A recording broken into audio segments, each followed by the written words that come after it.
Bonjour à tous les amis. Salut. On se retrouve aujourd'hui pour un nouvel épisode de Silk Roads, les routes de la soie.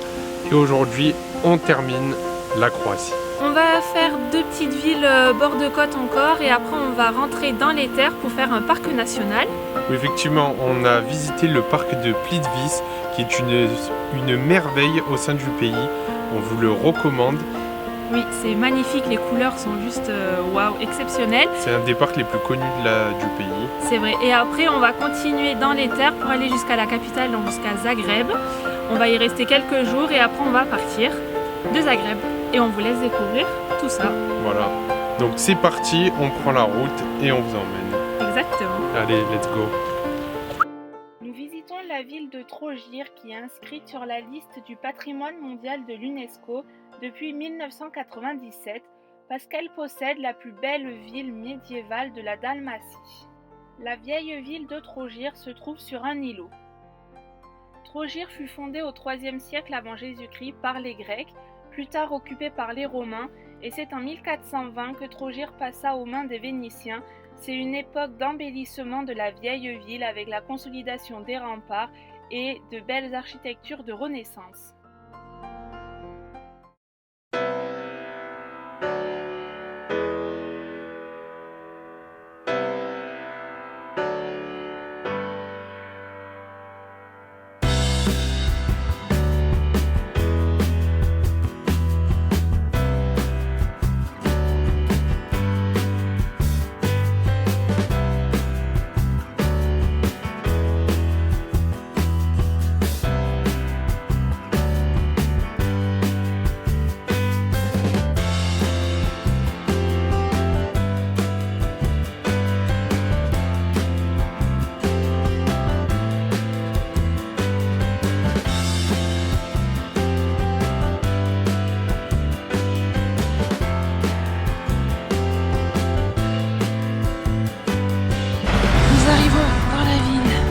Zadar, plus précisément dans la vieille ville au niveau d'une des portes des remparts. Nous pouvons observer l'empreinte vénitienne avec la présence du lion vénitien au niveau de la porte des remparts.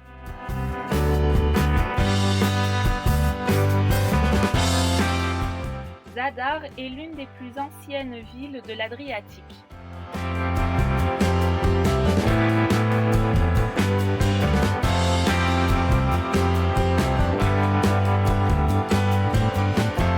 Alors voilà le centre-ville de Zadar. En fait, ce centre-ville a la particularité d'avoir été quasiment totalement détruit pendant la Seconde Guerre mondiale. Alors il aurait pu faire pas mal de concurrence aux villes avec un patrimoine architectural plein et assez varié comme on peut le voir à Dubrovnik. Donc il aurait pu faire énormément de concurrence, mais le fait est que la ville ayant subi d'importants bombardements, on a aujourd'hui une ville qui a été partiellement reconstruite, donc avec une architecture un peu plus moderne. Mais voilà, qui reste quand même très sympathique.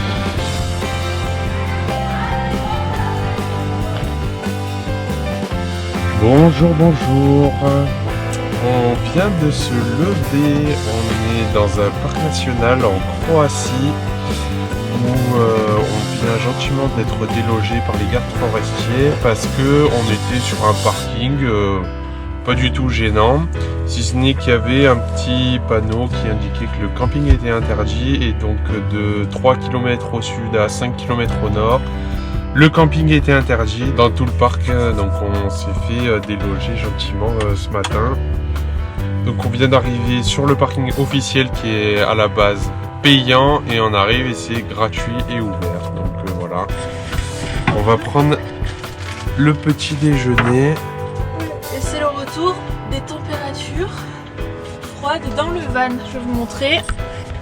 On se réveille avec du 5 degrés. En même temps, il y a de la neige tout autour.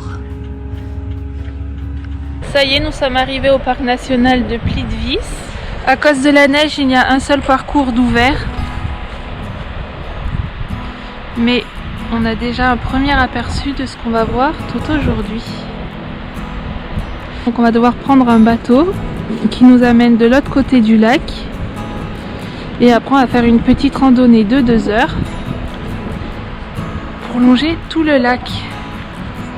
Est-ce que tu sais combien il y a de lacs, Adrien, ici? Il y a 17 lacs. Avec beaucoup d'espèces rares. C'est quoi les espèces? Des ours, des loups, des martres, Chats sauvages. des putois. Et voilà. Bon. Je suis pas sûre qu'on en voit aujourd'hui. On verra. Déjà on voit un canard. Et il y a le bateau qui arrive, donc on va se dépêcher d'y aller. Petite balade en bateau. Alors on a embarqué et fait exceptionnel. Nous sommes les seuls. On n'est que tous les deux sur le bateau. Bon, avec le capitaine et son équipage, mais quand même. Hein. C'est cool.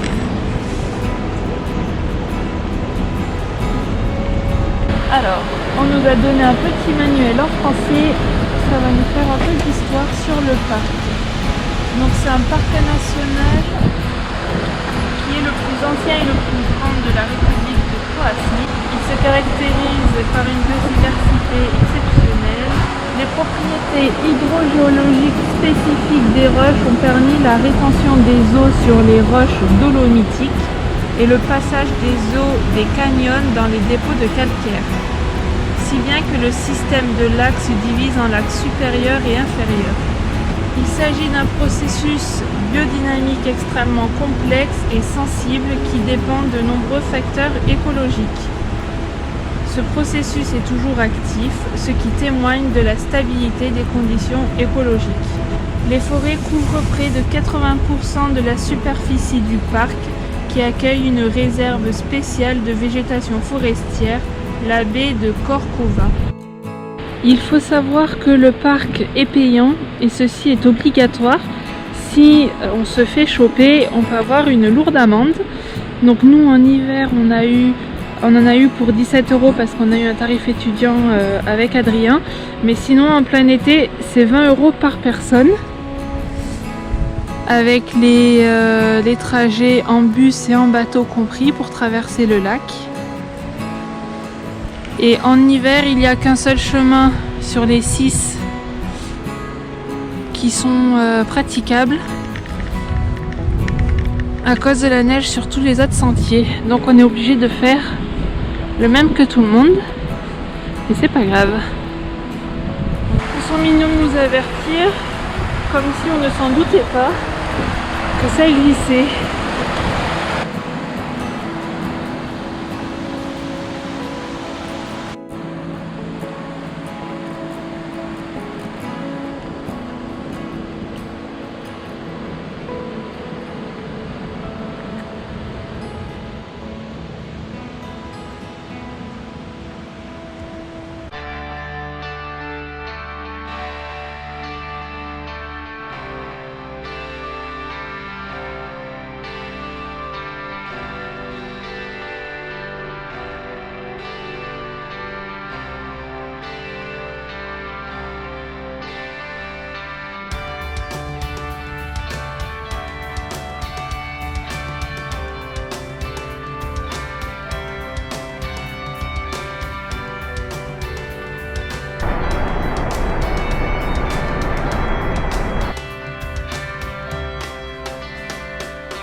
Adrien est en pleine conversation avec les 2 canards.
Alors le jour se lève,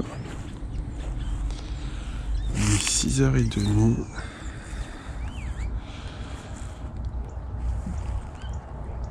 Et c'est quand même très très beau parce que tout a blanchi.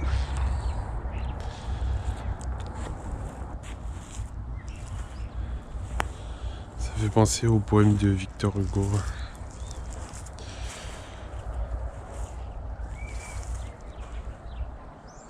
Demain, dès l'aube, à l'heure où blanchit la campagne, je partirai.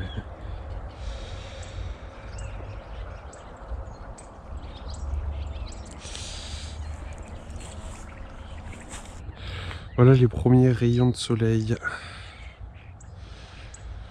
Il arrive.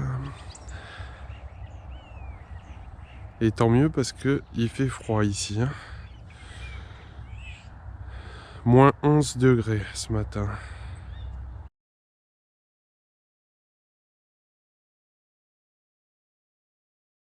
Bon, comme je vous l'ai dit, il fait moins 11 dehors. Et là, il fait 1,9. C'est monté depuis que j'ai mis le chauffage parce qu'il faisait 0 tout à l'heure.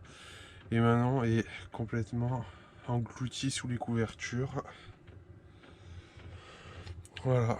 Donc, on va tâcher de réchauffer le van tout doucement. Le plancher est congelé. Et puis, voilà. On n'a même pas pu faire la grasse mat. Hein. J'ai trop froid. Bon, bah, petite galère du matin. On vient de se réveiller. Donc, après nos moins 11 de cette nuit, je vais vous montrer la surprise qu'on a au réveil. Quand on veut un peu d'eau, et ben, on a le débit maximum. On a la tuyauterie qui a gelé. Donc, on a mis le chauffe-eau ici en route en espérant que ça puisse dégeler. Et voilà, on va... Et en attendant, on va prendre le petit déjeuner. On va voir ce que ça donne. Petite victoire, ça y est, nous avons de nouveau de l'eau. Seul bémol, c'est que maintenant l'évacuation, l'eau est toujours gelée. Donc, je mets de l'eau bouillante et j'espère que ça va dégeler. Ça a l'air de marcher. Ah, nickel. Je pense que ça va dégeler, donc c'est parfait. À la douche maintenant. Et juste pour vous montrer, la douche, quand il n'y a pas les affaires, c'est comme ça.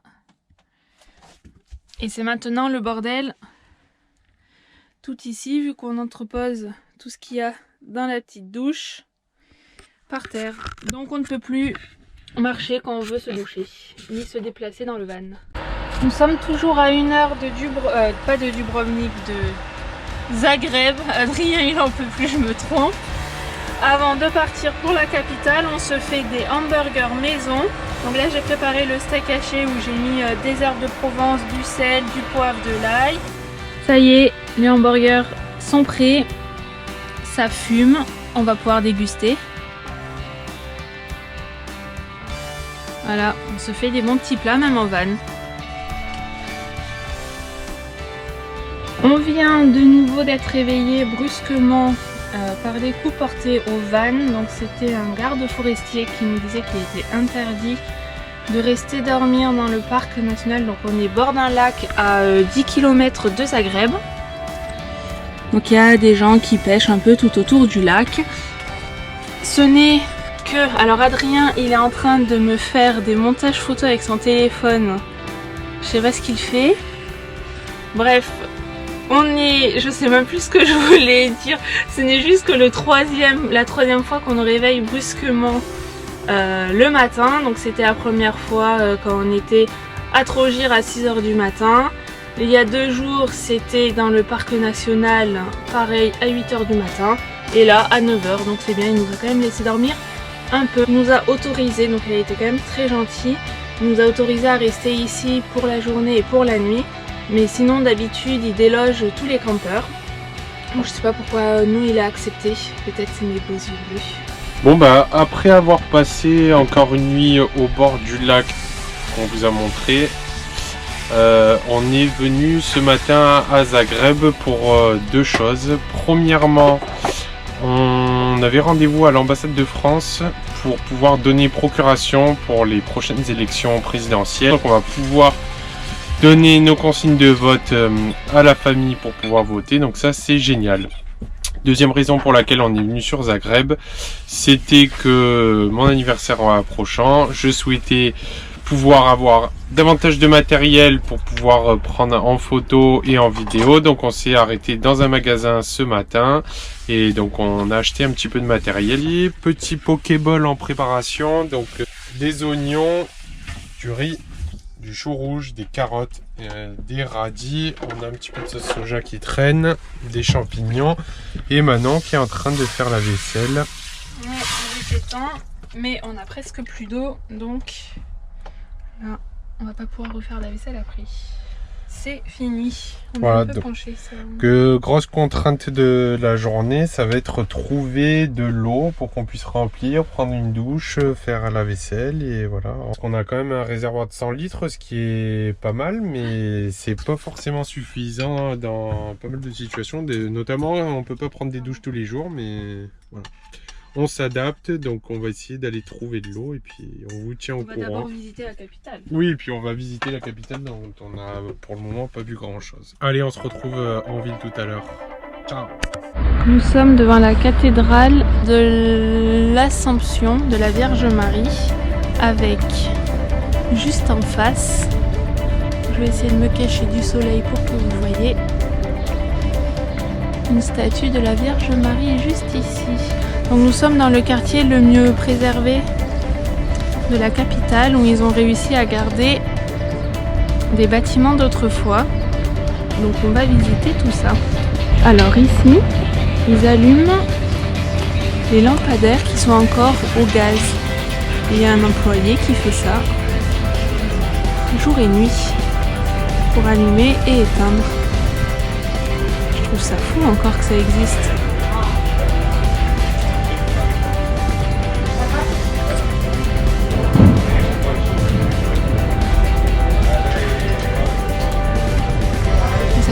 Progressivement. Nous arrivons à la porte en pierre, comme il appelle ici, qui est la porte d'entrée pour accéder à l'intérieur de la vieille ville et des remparts.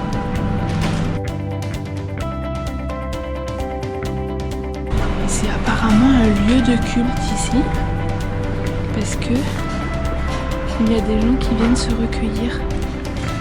Je vais pas les déranger et ils allument des cierges. Au milieu de la rue, c'est très spécial. Nous voici devant l'église de Saint-Marc de Zagreb, qui est une église catholique de style médiéval qui a été bâtie au XIIIe siècle. On voit les écussons de l'emblème de la Croatie sur la toiture. Et voici les bureaux de la mairie qui sont positionnés de part et d'autre de l'église. Et bien gardés parce qu'il y a des barrières avec des policiers à chaque coin de rue de la place et on ne peut pas accéder à cette place. On était monté en hauteur pour dominer la ville et maintenant on redescend direction l'une des meilleures pâtisseries de la ville apparemment.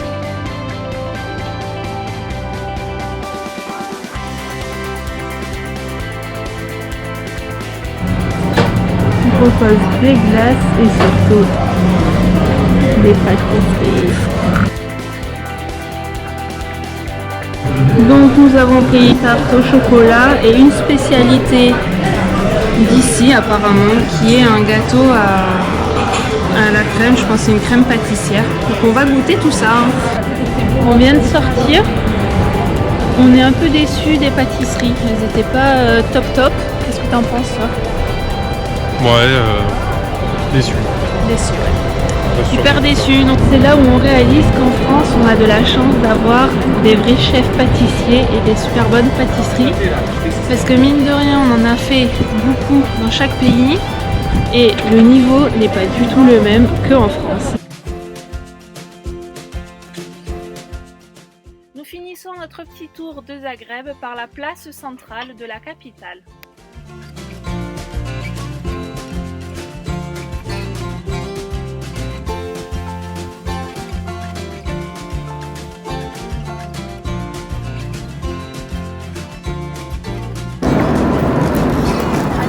Bon bah maintenant c'est trouver une nouvelle activité. Bah oui. Il n'y a pas que les enfants qui peuvent jouer. C'est pour tout le monde. Cet épisode touche à sa fin. Encore une fois, on va devoir vous dire à la semaine prochaine. Au programme la semaine prochaine, qu'est-ce qu'on a? On quitte du coup la Croatie et on va découvrir un nouveau pays, donc la Slovénie. Pays sublime, donc on a hâte de vous faire découvrir. Exactement. Et aussi, chose très importante qu'il faut dire, on est qualifié, le Stade Toulousain est qualifié en demi-finale de la Champions Cup, donc la Coupe d'Europe. C'était un match très dur et c'est pour ça qu'on a les maillots. Voilà. Donc allez le stade. Allez le stade. Et on compte sur vous jusqu'en finale et aller jusqu'au titre. Et nous on se dit à la semaine prochaine pour de nouvelles aventures. À la semaine prochaine, salut.